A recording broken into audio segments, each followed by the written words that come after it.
So dear friends, a very happy week for you ahead. It's almost the beginning of the month of February, and I'm here in St. John's Medical College attending the meetings of the bishops of India.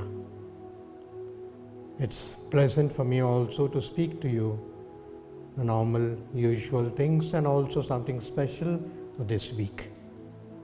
It's the 5th Sunday of the year in the cycle B, and we have beautiful readings today. Perhaps something about our daily life, something about our humdrum, what we call routine life. How do we spend it? How do we perhaps react to it? How do we respond to it?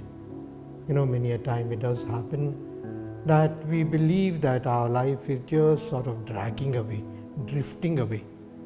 In fact, in today's first reading of Job, he almost complains to say that my life is just dragging. And what's life? Man's life is a drudgery, he says. I'm like a slave who longs for shade, for wages. I go to sleep and I just wait for the dawn. And when it is dawn, I wait for the night as such. And in this way, he says that my life is like a weaver's shuttle. It goes round and round, round and round. What's the use of life? Of course, Job, not in today's reading, but later on, he ends up with hope. Though it looks a very boring life, a drudgery, yet my master, the author of my life, will never disappoint me. That's how he ends this particular chapter as such. The second reading is also a beautiful one from 1 Corinthians chapter 9, verse 16 to 23, where St. Paul speaks about his fierce devotion and dedication to the gospel. And he says that preaching is not a boast for me. Preaching is not just sort of speaking in the air for me. I have to preach the gospel. Woe to me if I do not preach the gospel, St. Paul says. And what's my recompense? What's my reward? Every one of us, when we do a service to the others, I say, what do I get out of it? What is my wages? What is my, St. Paul says, it's my free gift. Because I love the Lord. He is so much close to the Lord, so closely linked to Him that for him to preach Christ is as good as getting life again and again. And therefore he says, although I am free in regard to all, I have made myself a slave to God, a slave to the gospel. So therefore, in that sense, he says not only he goes what's called the vertical dimension, but also the horizontal dimension. For the weak, I become weak, he says. For the strong, I become strong. And in this way, for me, I have become all things to all to save them all. And the gospel is also beautiful. Jesus, what we call his daily life, how does it flow? It starts from prayer in the morning, and then he goes to visits. Today in this gospel, he goes to the visit to Simon, house of Simon, Peter afterwards, Andrew, James and John. And the purpose is because Simon's mother-in-law is sick. And perhaps when they went to the house, Simon Peter must have invited Jesus and all the others. The disappointment, his mother-in-law is sick. Who will give them hospitality? Who will give them food? And he mentions to Jesus, and Jesus cures St. Peter's mother-in-law, and she is back in action again. Back in action. So that's how it starts. And later on, there are more and more people coming to Jesus to be healed, to be released of the demons that they have perhaps have caught them, gripped them. And once again we say that Jesus, late at night, perhaps early in the morning, is once again goes to pray with his Father. How the day flows, as it were, always doing good. And so what do we learn from this? I say that we learn some things very specially from this. First of all, how do we pass our day? It's very important. Perhaps some get up in the morning, breakfast, work, go to sleep, again the next one. There's the same what Job called a spinning wheel as such. On the other hand, Jesus teaches us that we can spend our life very meaningfully.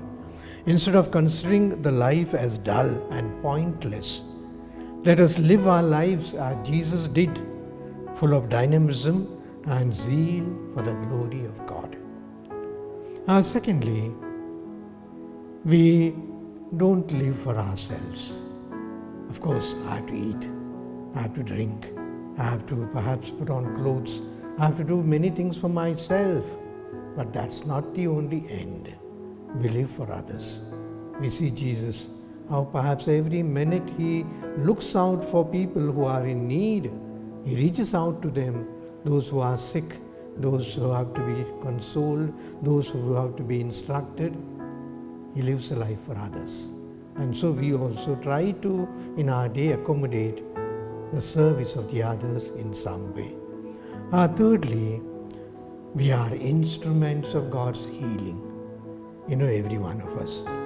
Perhaps we are not MBBS doctors, nurses, but then many a time a good word, a kind action can revive the person. Sometimes perhaps even a smile. A smile can generate so many things for us, so many reactions in us. So therefore we are instruments of healing. The next, I say that we should stop blaming others. Many a time our life is a drudgery because we think everyone is opposite us. Everyone is there to criticize us. Everyone is there to perhaps to see that I suffer. Not necessarily. Stop blaming others. The moment you start doing something good for others, perhaps you will also get back and your life will be normal. Sometimes you have to see the poor women, so many things they do a day. They have to get up in the morning, send their husbands for work, perhaps the children to work, and then they start cleaning the house, and then they start cooking the best thing that the child or perhaps the husband wants. And in the evening they are once again cleaning the utensils, and when they go to sleep, there's a smile on their face. They are tired, but there's a smile on their face. Be positive. And lastly, I say that, remember that Jesus starts his day with prayer. Jesus ends his day with prayer. He charges his batteries with this prayer battery, as it were, the power of the prayer. We have these electrical vehicles now. We have to go and charge them somewhere. And when they are charged, they can start again. So also our life, we have to charge it. And the only charge that we can think of is prayer as we begin the day, prayer as we end, and perhaps in between also we can surrender ourselves to God. So this is how perhaps we can live the day, we can spend the day, and as Jesus would have it, we live for him, we live for the others. So my dear friends, I offer you this message for this Sunday. Secondly, I told you I'm in the meetings with the bishops of India in St. John's Medical College.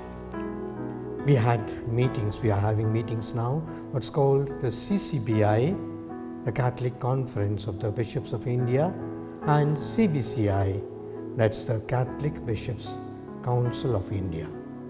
And so these two meetings, long meetings, about 200 bishops are here present in St. John's, and the meetings began on the 29th of January and they go up to the 7th of February.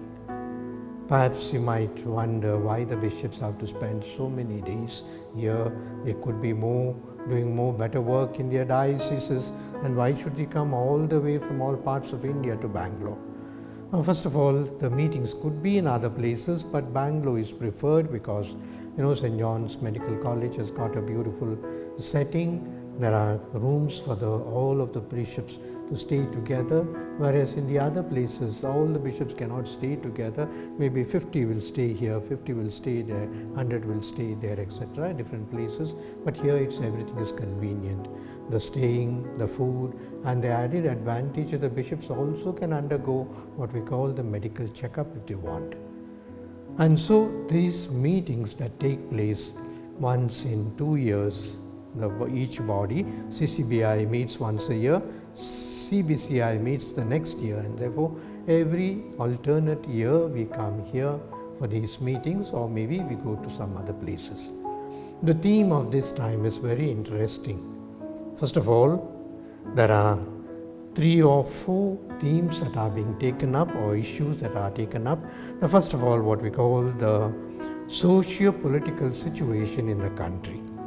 We know that this is a moving phase. The society is moving.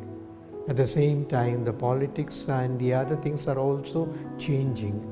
We see the elections taking place, we see the governments put in place, we see the rules and regulations. So therefore, the first important topic that we are taking up is the socio-political situation in the country.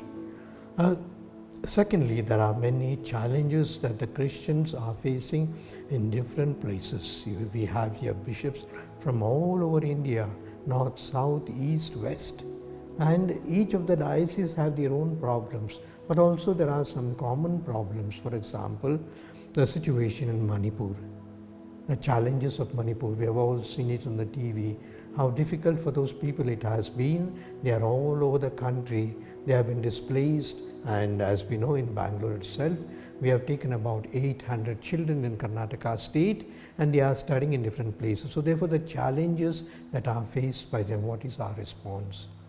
And thirdly, there are also challenges of other type for the bishops all over India, especially in the aspect of evangelization and proclamation of the word. It's not so easy in some places to proclaim the word. There are so many restrictions now for the church building, for the church gatherings, for the celebrations, and sometimes you must have heard that also there is contrasting or perhaps a little of attacks taking place here and there, which are challenges for us, and therefore we will be discussing it. And fourthly, a very interesting topic, a very modern topic, what's called the artificial intelligence. You can imagine the bishops are going to discuss about artificial intelligence, means the advantages and also the disadvantages. There are many advantages of artificial intelligence. For example, here in St. John, someone told me, now with artificial intelligence, it might be possible to do certain operations where the doctors cannot reach. Perhaps the artificial intelligence can guide certain instruments to go there, perhaps to pick up something, bring it, or bandage it, or something like that, which the hands cannot do, perhaps the machines can do, and this is guided by the artificial intelligence. But at the same time, there are challenges of what we call the artificial intelligence. We have already heard of faking, meaning to say a face of someone is plastered on another figure, and we are made to believe that this particular person has done that evil or that guilty thing or that perhaps mistake, that blunder we are shown. Later on, it has been proved that it was another person who did it, but your face or someone's face was plastered on that. We have already had some incidents we have heard from the papers where certain actors' faces were morphed or perhaps plastered, and some other acting or some other behavior was shown.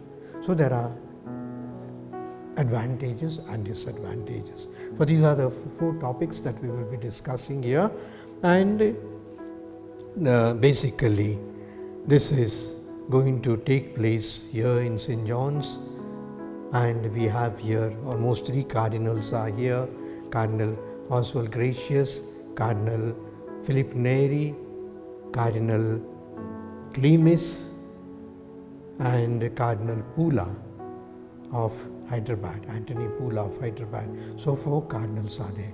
And the first session was inaugurated by our beloved Apostolic Nuncio, Most Reverend Leopoldo Girelli, inaugurated at the first day with the Mass and the opening ceremony, etc. And so all these cardinals and bishops from all over the country, as I said, about 200 bishops are here, the other secretaries also, and therefore we request your prayers till the 7th. The bishops are going to be here, and therefore let us pray for Church in India. I now take you to a special theme of February, which I discovered recently. In fact, I was not aware of it. That February is the month dedicated for the family. You might ask why. Soon after Christmas, of course, with the Christmas celebrations, and the liturgy flows in such a way, goes to the first week of Lent, Ash Wednesday. And so this in-between time is what we call Jesus being in the family, or perhaps Jesus being a member of the family, and for us too, it gives much time to concentrate on the families as such. Though this devotion started in the 15th century, it was cemented, or rather made firm, by a certain priest, a French priest, who is a saint now, called Francois de Roland. And this particular feast was instituted by him. Devotion was instituted by him in order to buckle up the families, to say that our families have to be like the Holy Family. It was finally Pope Leo XIII in 1890 or so who instituted this monthly celebration or month-long celebration of the family. I don't have much to say. We have been speaking about the family. In fact, last year we celebrated as the year of the family in our Archdiocese, and we closed the year with the Feast of the Holy Family on the 31st of December. And it's nice to hear that this whole month we can pray for our families. I would be happy to get reports to say that we are saying the Rosary together as a family. Or perhaps some people have started reading of the Bible in families on online, connecting with all the families together. There are so many things that we can do as a family. Remember, what you do for the family and in the family remains much longer than anything else. The children, when they grow up, they remember the family so affectionately. When I was small, I did this. My mother helped me. My dad took me to school, and we said the Rosary together.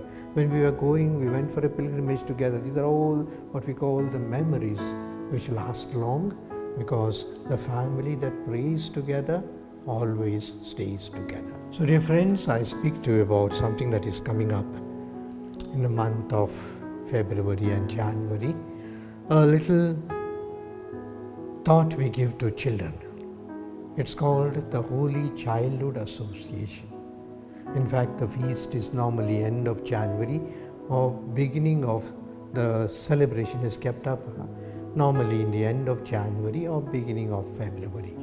And so what is this Holy Childhood Association? It's an association that deals with mostly our children. It's beautiful to know and to see that the children are taken care of, and the Holy Mother Church very much thinks of the children. And so this Holy Childhood Society as such, Pontifical Society, started on 3rd May 1922. And 4th December 1950, we started celebrating the Holy Childhood Day every year. And basically, it's a movement of the children, bringing the children together, the children praying for children, the children supporting the children evangelizing the children. And so it's like children to children. And therefore the children are taught at that age and stage, first of all, to be together, to enjoy together, to pray together, at the same time collect small, perhaps, donations or collections, small sacrifices for other children. Maybe our children are good enough, they have everything. And so now we think of the other children who may not have all, and therefore we encourage the children to sacrifice even when they are young. And this movement was taken up by a particular lady or rather girl who started it and who is on the way to sainthood now.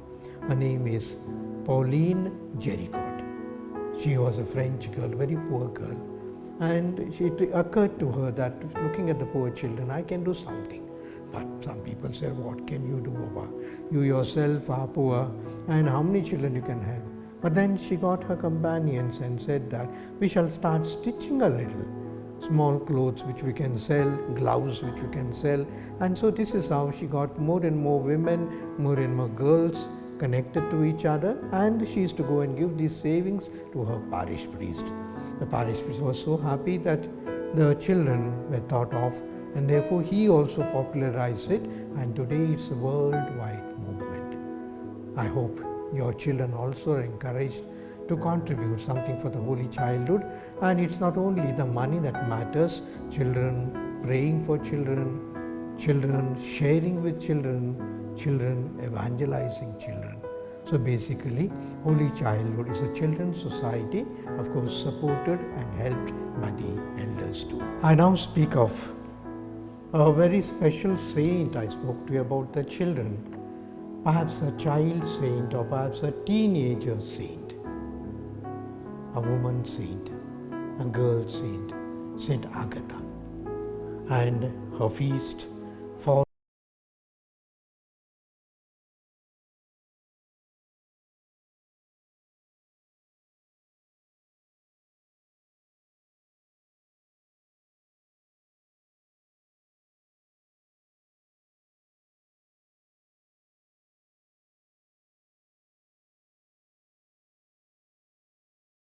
in 250 AD. So you can imagine so many years, centuries ago, but still the sin and the lust always remains.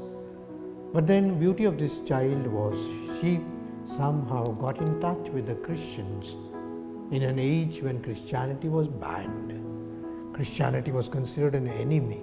Christianity was considered a heresy, and all were expected to worship the king, worship the emperor, and anyone wanting to be a Christian was considered a biggest enemy.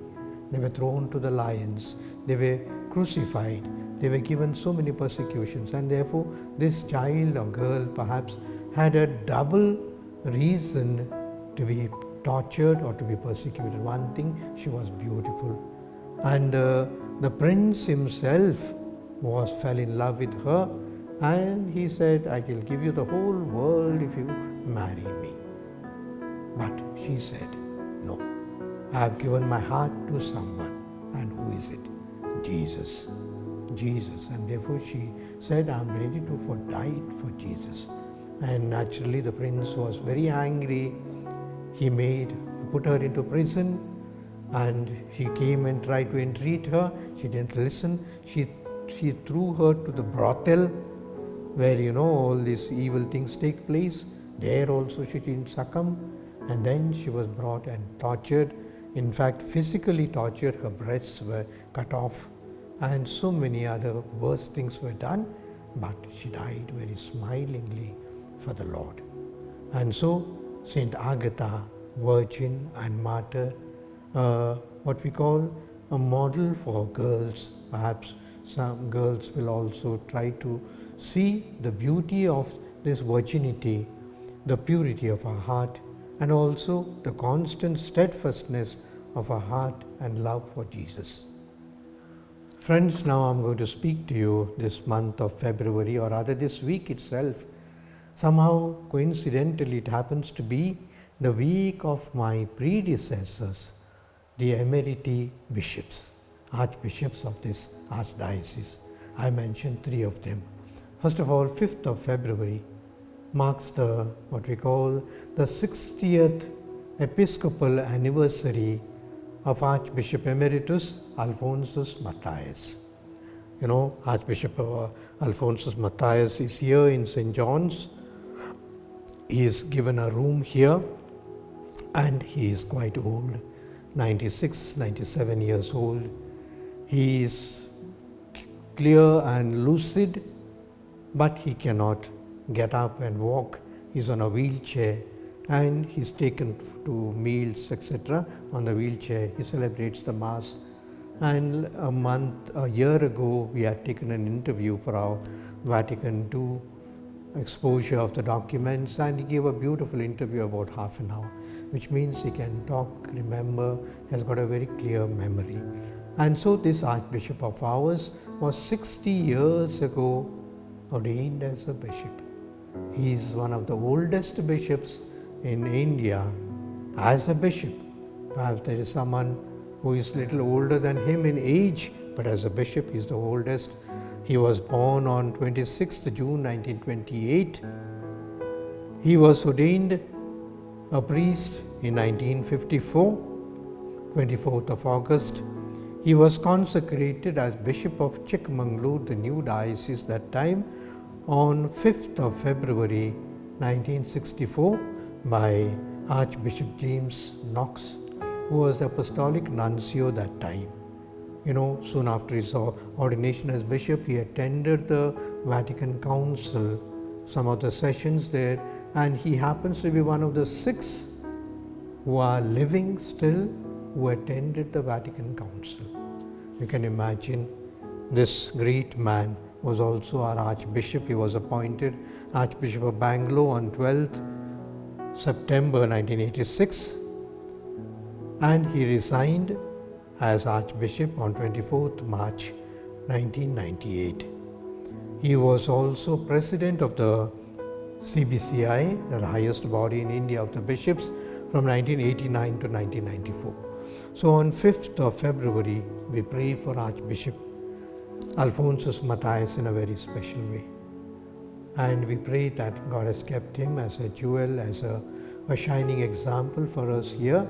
And that day, perhaps all the bishops who are here will call him in a public, perhaps to pay homage to him and to congratulate him.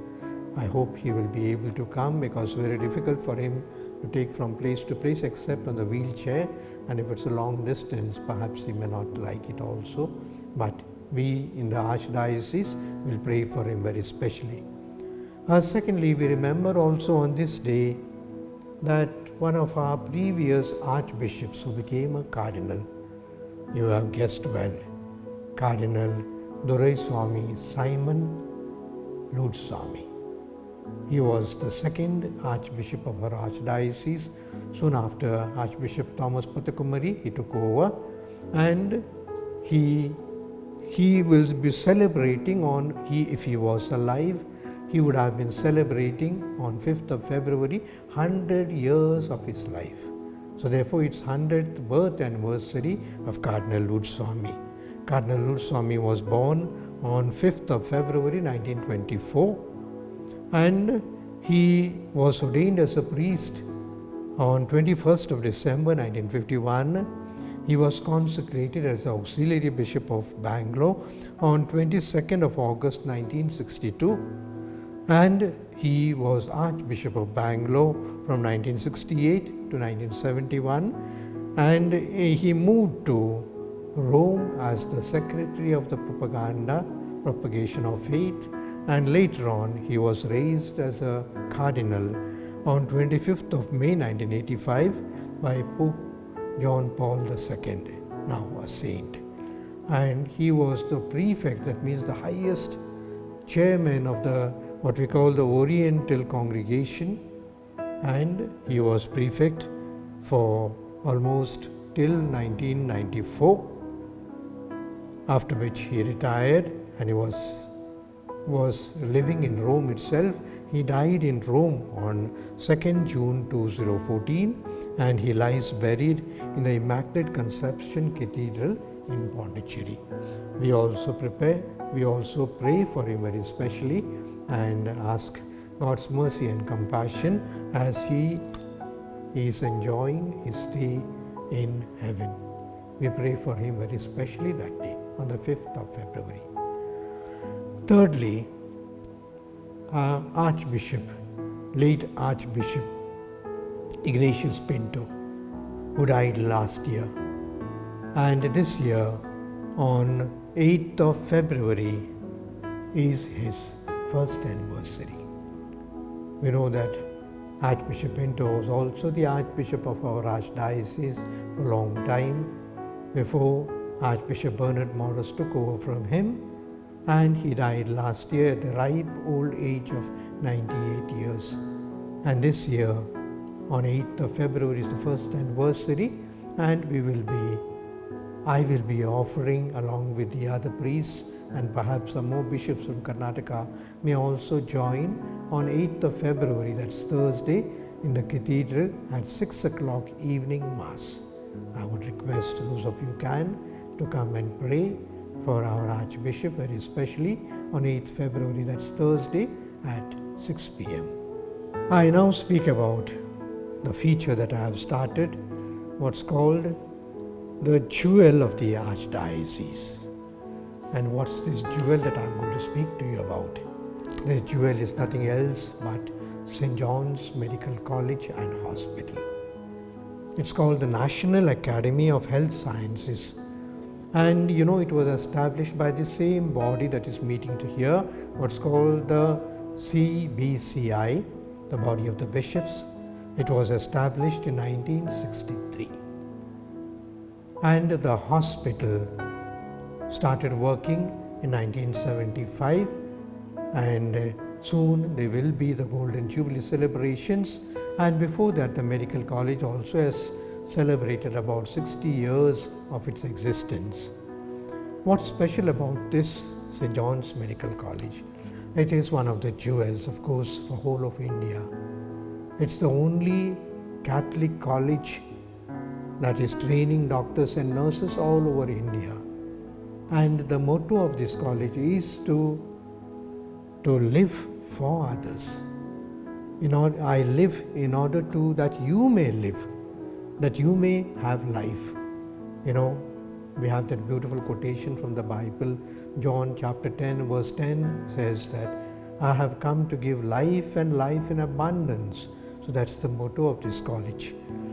The aim is to train health personnel committed to serving the poor and the marginalized.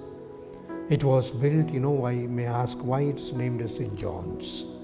It was Pope Paul VI who, when he came to Bombay in 1964 for the 38th International Eucharistic Congress, so that is the time he perhaps blessed the foundation stone, and Cardinal Valerian Gracious, who it was dreamt of having this Catholic College of Doctors and Nurses in India, he was gracious enough to say that perhaps Bangalore is a better place.